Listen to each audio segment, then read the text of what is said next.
Dahil sa tagumpay sa pagbuo ng mapa ng Pilipinas gamit ang mga Rubik's Cube, mabibigyan ng housemate si Yong ng pagkakataon na makita ang kanyang buong pamilya. Ngunit sa gitna ng kasiyahan, isang malungkot na balita ang nakarating kay Maymay.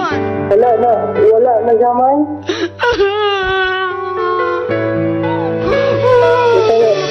Ngayong gabi, matapos makasama ni Yong ang kanyang ate Mona, isang sorpresa pa ang makukuha niya mula sa mga housemate.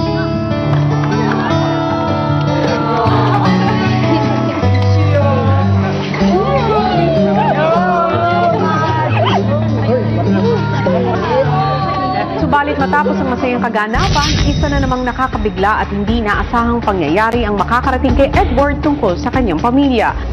My mind is not the only one who's lost. Lahat ng yan dito lang sa PBB Lucky Season 7. Kinaumagahan matapos lumabas ng bahay si Maymay para pumunta sa kanyang yumaong lolo. At ramdam ng bawat isa ang pagkawala ni Maymay. Nakatulog ka ba kagabi, Kisses? Iba kasi pagkatabi mo si Ate Maymay. Parang may kulang sa atin. No? Samantala sa confession room, maagang kinamusta ni Kuya si Yong tungkol sa pagbisita ng ate Mona nito na nagdadalang tao. Ano bang pakiramdam mo na sa nalalapit na panahon ay may bagong miyembro na ng pamilya na darating sa inyo? Saya naman po. May pamangkin na naman. Kung bibigyan ka ng pagkakataon, anong nais mong gawin para ihandog kay Mona? Gusto ko sana magsalo-salo kaming lahat.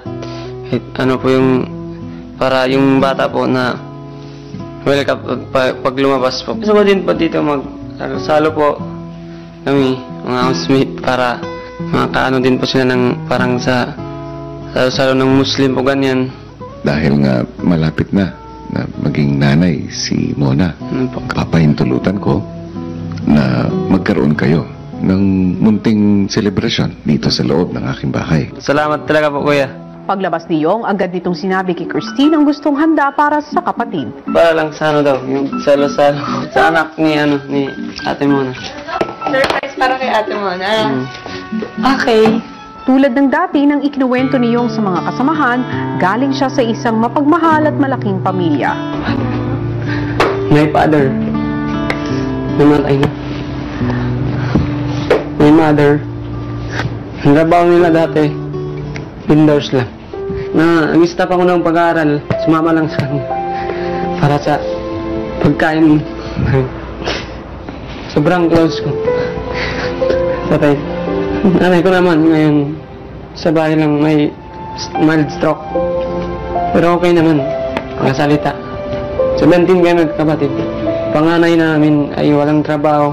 Nakapagtapos, 2 lang. Tsaka yung iba, di na nakapag-aral. Kasi walang pera. Sana matulungan ko sila. Kahit wala lang tatay ko. Ako na lang yung tutulong. Naikwento rin niya kay Kuya ang pagiging malapit at pangungulila sa kanyang mga kapatid. Isang barangay po, Kuya. Hindi naman po masyadong nag-aaway. Kahit po mahirap din po kami. Masaya naman po, Kuya. Gusto ko lang po na ano ko lang sila po. Na miss din po, Kuya. Pagsama namin po. Kaya naman bukod sa isang handa para kay Ate Mona, pinatawag ni Kuya ang mga girls para sa isang malaking sorpresa para kay Yong. Dahil kayo nga ay nagtagumpay sa pagbuo ng Rubik's Cube, maibibigay nyo kayong yung special package na napagkasundoan natin.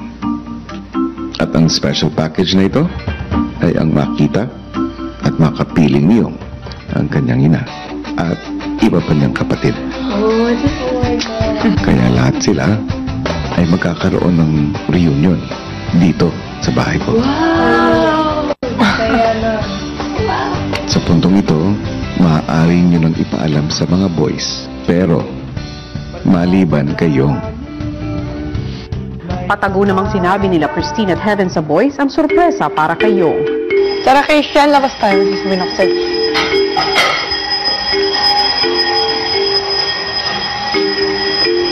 Ang alam ni Yong, magkakaroon ng baby shower para kay Ate Mona.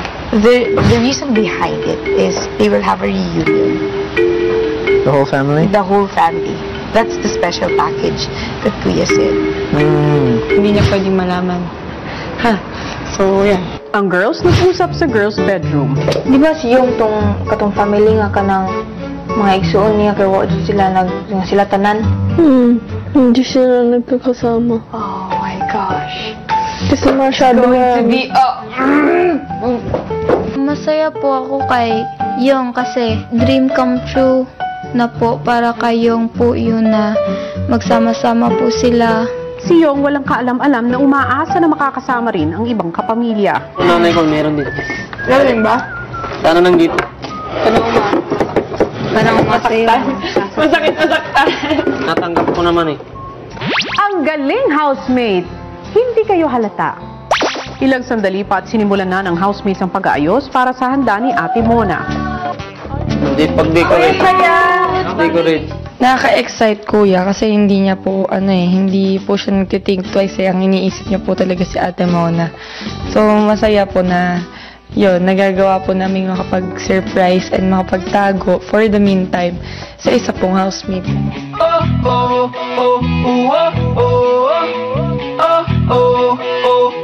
Yung pamilya ni Yung, hindi po talaga sila na nagkaroon ng reunion na sila po talaga lahat. Kaya super mahalaga po yun para sa kanila. Mabuto yan. When you like have 16 brothers and sisters, yes. Wala ka masasabi. It's really, wow. I think na talaga mahalaga para sa kanila. Pero mas masarap talaga siya ng maraming. I know how important it is na makita niya po yung family niya. All Yung ever talks about is his family. So nakikita po talaga namin na he really loves his family, kuya. Sa gitna ng kanilang paghahanda, hindi rin mapigilan ng housemates na mamiss si Maymay. Sayang si Ate May, wala dito eh. Maya-maya ay nagdisenyo na ang housemates sa activity area. We work po lahat as one. I'm honored po, kuya, to be part of their history nga daw po. Kasi we got the chance to prepare po, kuya, for the baby shower and the family reunion po.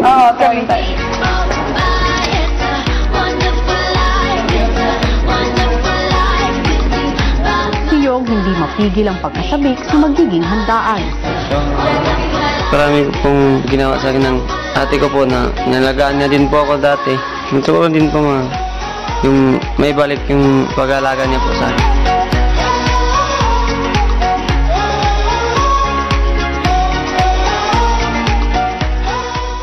Talaga namang excited na si Yong sa salo-salong gagawin para sa kanyang Ate Mona, pero mas excited ang mga housemates sa kanilang sorpresa para kay Yong at sa kanyang pamilya. Ano nga ba ang magiging reaksyon ni Yong kapag nakita ang kanyang 17 kapatid at ang kanilang ina?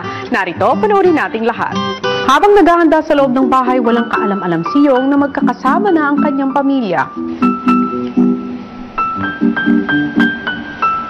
Maligayang pagdating sa bahay ko. Pamilya Muhajir. Hello, kuya. Salamat sa pagpapaunlak. Sa pong karangalan na makarating sa loob ng bahay ninyo. Kinalulugod kong makita kayong lahat. Salamat po. Layunin ko na kayo ay magsama-sama at mabuo dahil alam ko kung gaano kaimportante ito para kayong Si Yung po, kalabing-4 po siya. Mabait na bata, masunurin. Tulad ng tatay niya, pasensyado. Matulungin sa bahay. Maglaba ako, siya yung nagsampay ng mga damit namin. Sabik na po ako. Makita si Yung. Suporto na ko, kuya, sinabuo ng pamilya ko. Bago ang sorpresa ni Yong para sa kanyang Ate Mona, kinausap muna siya ni Kuya. handa na ba ang lahat? Opo. Gusto kong iparamdam mo sa Ate Mona mo kung gaano ka espesyal ang sandaling ito, Yong. Opo, kuya. Paano mo ba siya planong sorpresahin? Ipon po, takpan po yung mata. Tapos yalisin po pag doon na sa activity. Magandang idea yan. Opo, para surprise po. Paglabas ni Yong sa confession room, agad din bumukas ang pinto ng activity area at dumiretso agad ang ibang housemates dito. Ang gagawin natin ngayon is naka-blindfold si Ate Mona. Para naka-line up na tayo dito. Habang si Mona naghihintay na sa pagsundo ni Yong. Kumusta ka, Mona? Alhamdulillah, okay lang po, kuya. Natutuwa akong makita ka muli.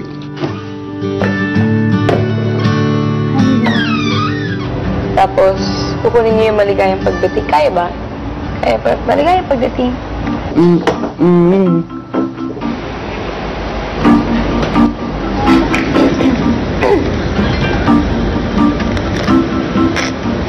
Maligayang pagdating, Ate Mona!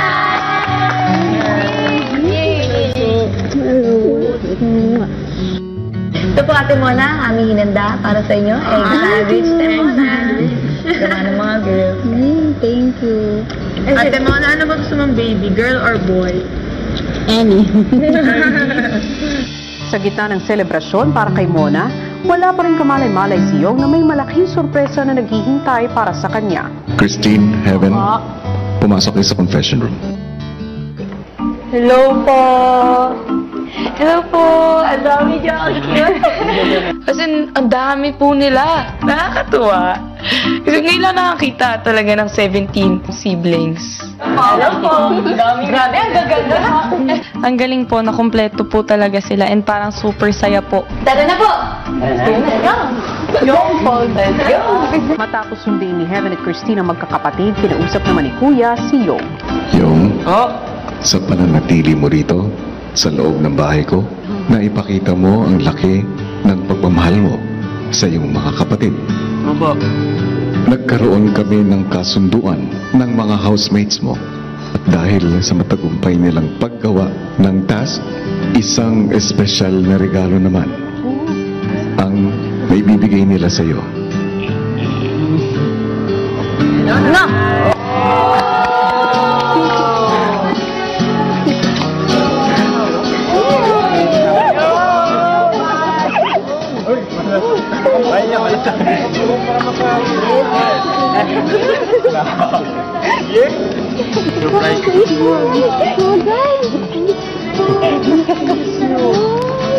Sobrang saya po, kuya. Hindi ko ma-expect na makompleto kami po.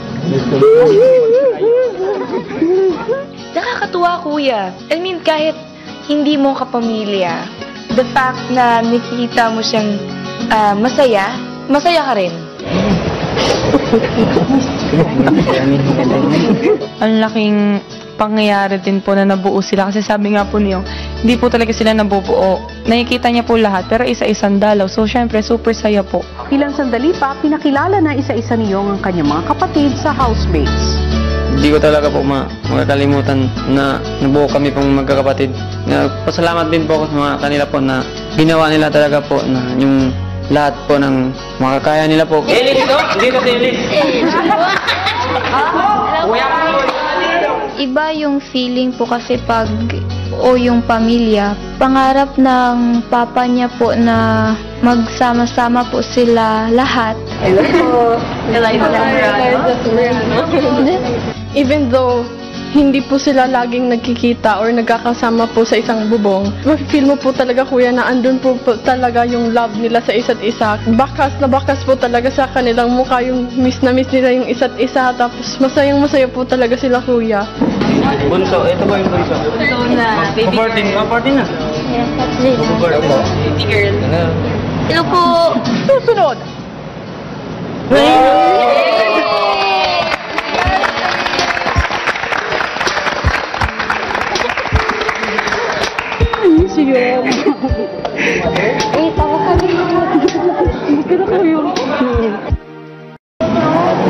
Parang silang mata, no? Ayan.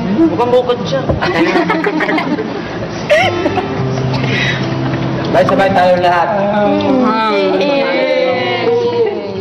Samantala, sa loob ng bahay, sinundo na ng housemates ang huling sorpresa para kay Yong. Hi! Hello po. Kevin po. Christine Hi. po. Hello po. Ready na po ba kayo? Ang nanay ni Yong. Oo, mahal na mahal kayo niyo. Doon na po tayo sa kama. Tara po. Dito lang po kayo. Alala. Diyan lang po kayo. Okay po. Mayroon datas. Nating yan. Na.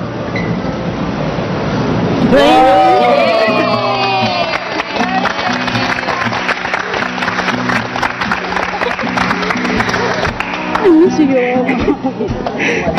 Tawa ka rin. Pero ko yun.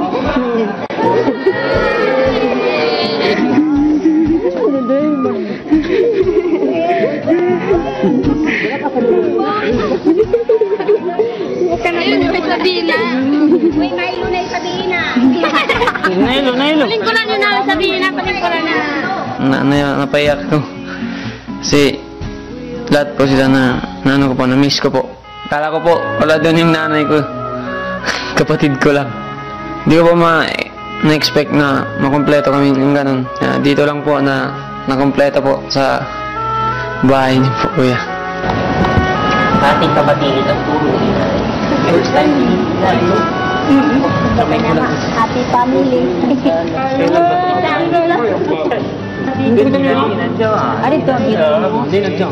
Ginawa namin yung Rubik's Cube. Nagbuo ng mapa. Tapos yung aeroplano inila namin para ilang araw kayo? Para makita lang kayo. Ilang sandali lang nag-umpisa na ang katuwaan at nagpakitang gilas si Yong at ang kanyang mga kapatid.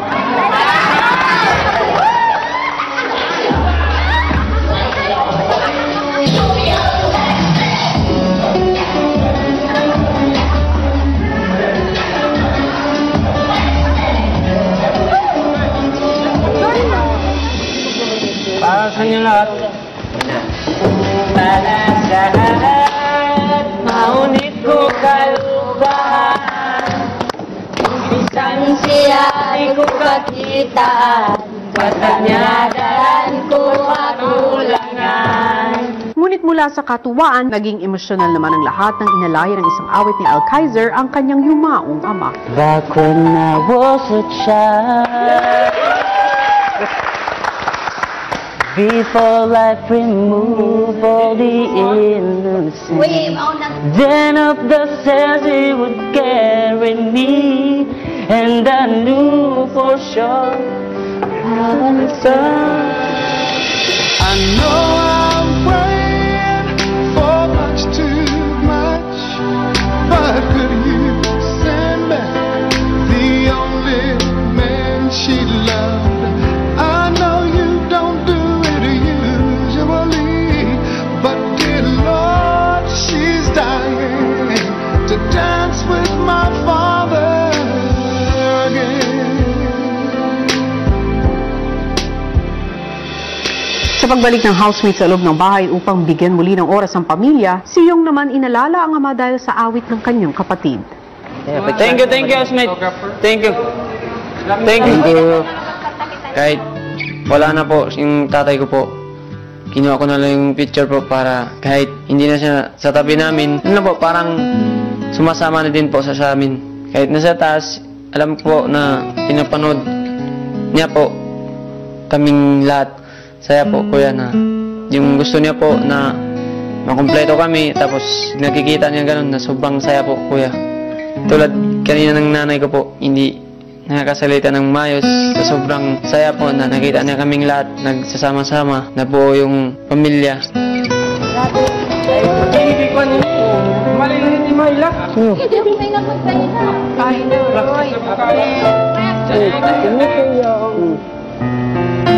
Yong, alam ko kung gaano ka espesyal ang sandaling ito para sa'yo at sa pamilya mo.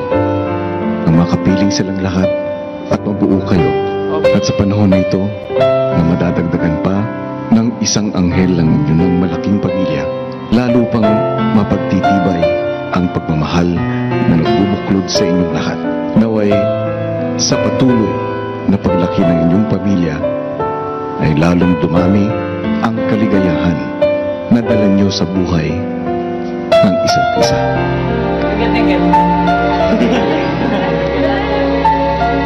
Masaya kasi naging parte po kami na magkita-kita silang lahat.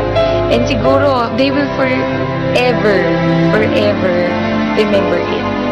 Nakakahawa po kasi yung smile nila. Their reunion po na once ngayon lang na talaga po nangyari. It's so special. It's so beautiful to look at, Kuya. I mean, if people can just see right here kung ano nangyari, it's such a beautiful thing, Kuya, and we all can't stop smiling.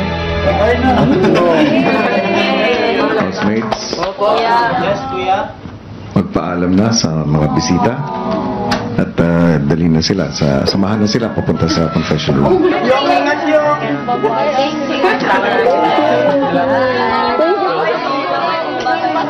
Hindi ko akalain na ganito masusubukan ang aking confession room. Ang dami namin, Kuya. Salamat po ako sa iyo, Kuya, na nabuo kami magkakapatid. Matagal ko na po ito pinapangarap. Sobrang saya ko po na binigyan mo po kami ng pagkakataon. Pinagsama kaming lahat. Kahit po wala ng tatay. Wala akong ibang hangad, kundi sana ay patuloy na magkabuklod-buklod pa rin kayo. At hindi na kayo magkawatak-watak pa. At manatiling buo ang inyong pamilya. Maraming salamat sa inyong lahat.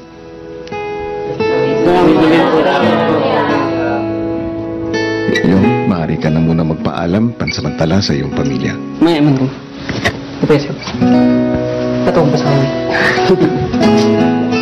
Susunod!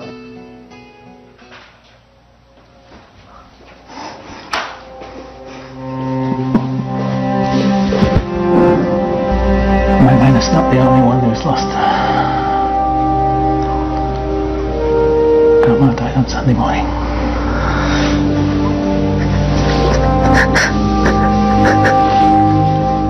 Kandi ni Yong ang pinakamamahal niyang ina. Subalit matapos ang masayang kaganapan, isa na namang nakakabigla at hindi naasahang pangyayari ang makakarating kay Edward tungkol sa kanyang pamilya. At kung ano ito, narito panuorin nating lahat.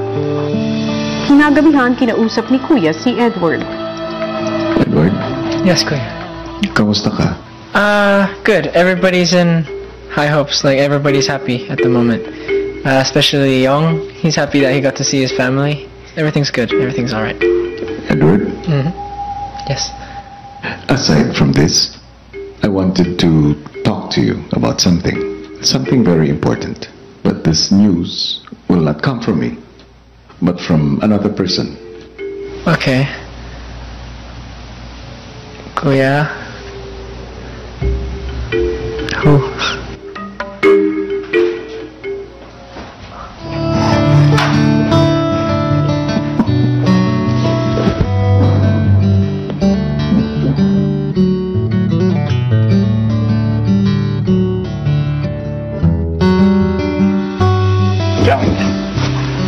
You okay?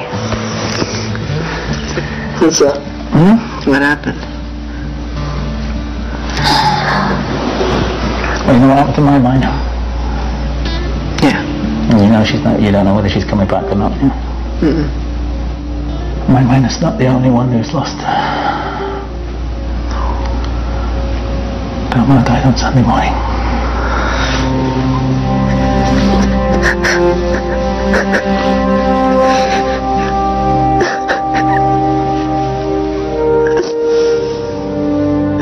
And Grandpa called me on Friday.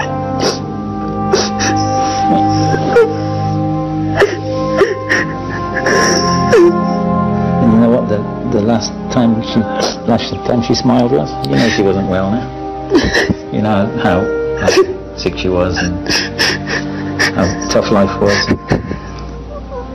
And you know what? The last time when she smiled, really smiled. Playing the piano at the ball. Sent a link to Grandpa, and he showed it to her, and she loved it because she said, "I don't ever remember Edward playing the piano." Grandpa called me on Friday and said Grandma's in hospital, but she's not very well. She wasn't conscious. She was breathing aided and stuff. Yeah. And then on Sunday morning at 5 she called us and said she's no longer with us. Yeah. And Kevin? Kuya. First and foremost, my deepest sympathies to you and your family. Salamat po.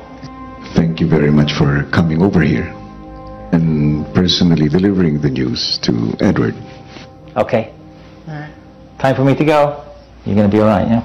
You're gonna stick it through. You're gonna do your best. Yeah, it's what I needed, to be honest. Even though it's bad news, I still needed it. You know, Grandpa is so proud of you. Come here, give me 5. Love you. Bye, Dad. Okay. Love you too. Ingat now. Take care.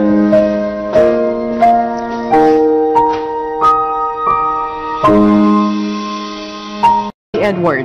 Edward, Yes, Kuya. how are you? Better. It's sad news, but I'm happy that I got to see my dad.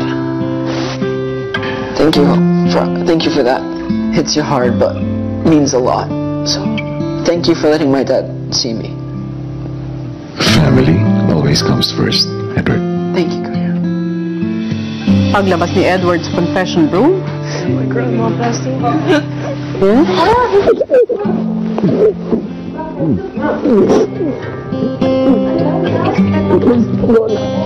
Lola?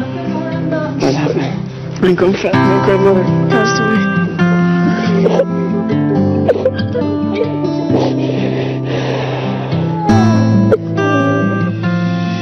Housemates, naging mabigat ang mga nakaraang araw para sa inyo at para sa akin. Ang pagpanaw ng isang mahal sa buhay ay isang hamon na pagdaraanan nating lahat. Hindi natin maipaliwanag ang pagkawala ng ating mga mahal sa buhay. Minsan, napapatanong tayo. Ngunit, kaysa questionin natin ang pagpanaw nila, mas mabuting tanungin kung ano ang nagawa ng mga taong ito para sa atin. Kung anong mga memorya ang naiwan nila at paano nila tayo nabago bilang tao. Hindi masama ang magluksa. Ngunit, pagkatapos ng pag-iyak, kailangang manumbalik ang ngiti at laging sariwain ang mga naiwang alaala na kailanman hindi mawawala. mula kay Kuya at sa lahat ng bumubuo ng Pinoy Big Brother Lucky Season 7, taus-puso po ang pakikiramay namin kay Edward at sa kanyang buong pamilya.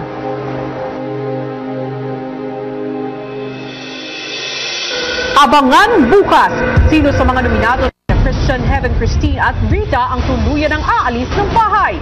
Alamin bukas sa second eviction night ng PBB